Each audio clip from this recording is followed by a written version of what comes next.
March 8th, 2020, E1. My name is Thomas Wiggin. I'd like to discuss on another YouTube video on how parents are dealing with punishing their kids. It's like the sons or daughters. Moms and dads, it's understandable to punish, but you also need to be very careful with how you make those decisions. I'll guide you on how to be a successful parent teaching your kids on how to punish your kids, not but through actions and through your love. Number one, be calm, firm, and respectful. Okay? Yes. Understandable to be strict, but instead of being strict, you are respectful. Okay. Number one, about being respectful is that you need to also be very careful with how you treat your kids. Yes, as it takes patience and discipline to build up being respectful if you want to punish your kids. Number two, this one falls under be respectful, but don't put your son or daughter in a bad spot. Don't ever put their punishment in public. Don't ever humiliate them in any way, at all, period.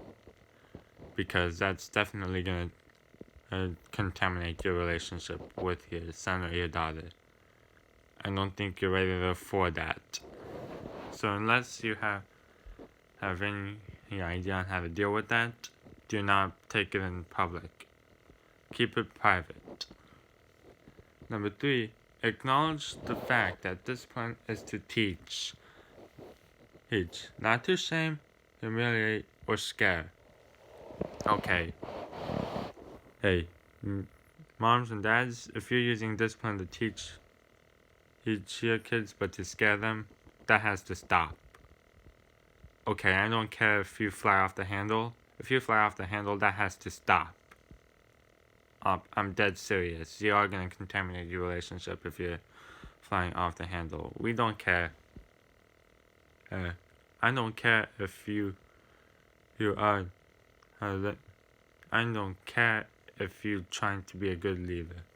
A good leader is always using discipline to help teach their kids with respect, being patient, and understanding. So, understanding the fact that discipline is to teach, but not to shame, humiliate, or scare. Unless you're ready to be a good parent, or if you want to be a successful parent, this is a good video for you. Number four, both parties are not excused for putting yourself and the authoritative figure in tight spots. So if you put disciplinary measures and punishment methods in a public place, and there's a fight about it, like being a bully, saying, hey, you will shut up and behave, well, guess what? Both parties are unexcused for the day. Hey, number one, your kids deserve to be treated with dignity and respect. That's number one. Number two, there is no excuse for any of these issues, for behavior like that, because it's a sign of weakness. Number two, it's just a sign of weakness, saying that you weren't careful on how you're gonna be reacting, because you didn't think about your audience. Number three is that if you put your kids in a tight spot, be ready to acknowledge her consequences for behavior like that, because sometimes people don't want to have a relationship with you, and that's understandable because they see you on how you're treating them. And you know something? And that definitely causes some mental issues, or contaminated relationships or whatever. Because it's shameful and it's foolish. And also, another thing is that if it's in a public place, well, guess what? It goes on forever. Cameras catch that forever because it's part of cyberspace. So what you post online, it stays forever. And yes, both parties are held accountable. But the person that's being in a disciplinarian that's going to be like that in a public area is more guilty because they put their sons or daughters and themselves in a tight spot. So there's no excuse to be acting like that. Because the sons or daughters deserve more. Or they also deserve your respect. They deserve to demand accountability. They deserve for action and results. On what to expect improvement. Number 5, take cooling period before making amends. If you put your kids in a tight spot and you're holding yourself accountable, well, I think before you talk to anyone, you should just reflect on what happened, know why you're being held accountable, understand what's at stake. Number 4, or take action for the issue. Number 5, I've also mentioned that you had no excuse to be putting yourself and your son and daughter in a tight spot, because what you're gonna do is gonna definitely hurt yourself. If you want, so I suggest you think carefully before you apologize, because it helped me a lot. Number 6, authoritative adults apologize first. That's because authoritative adults are setting examples, not to the other way around. So authoritative adults always apologize first because they have to learn to be leaders, or they're never going to be good leaders. Authoritative adults have to, leading adults actually set clear, fair, and reasonable expectations.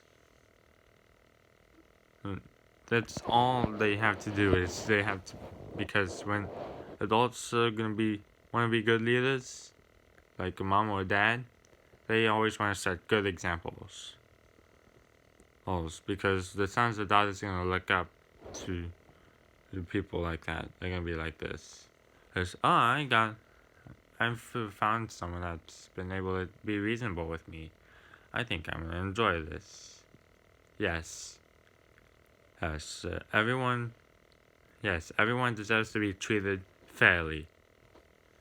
Not to be disrespected. Number 7, young adults apologize last.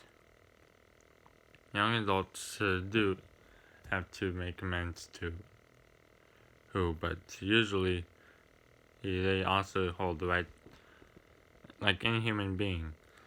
Young adults hold people accountable. They get to hold to their siblings, friends, significant others, or their parents accountable. So guess what? If someone's holding you accountable, respect that. They're trying to teach you something.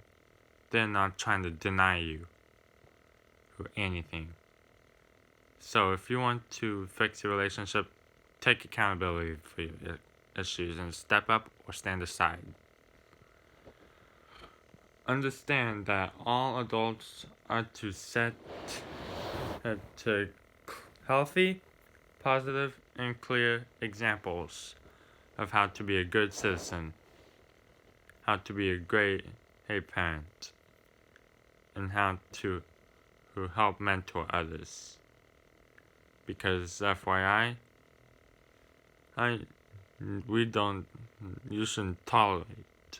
Because also, not just that, but adults don't have to tolerate disrespect. Shouldn't tolerate disrespect, but arrogant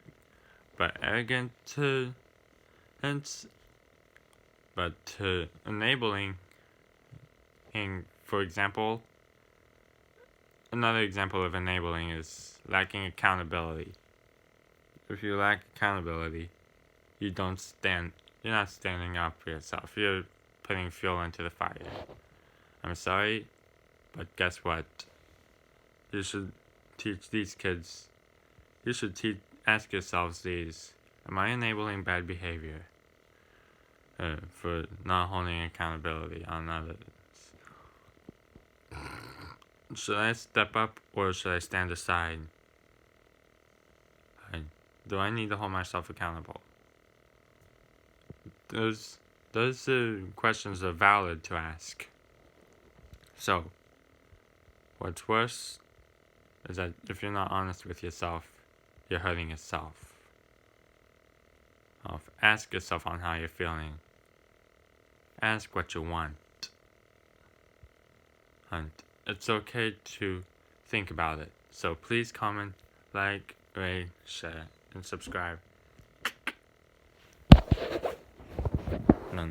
Like, rate, comment, share, subscribe.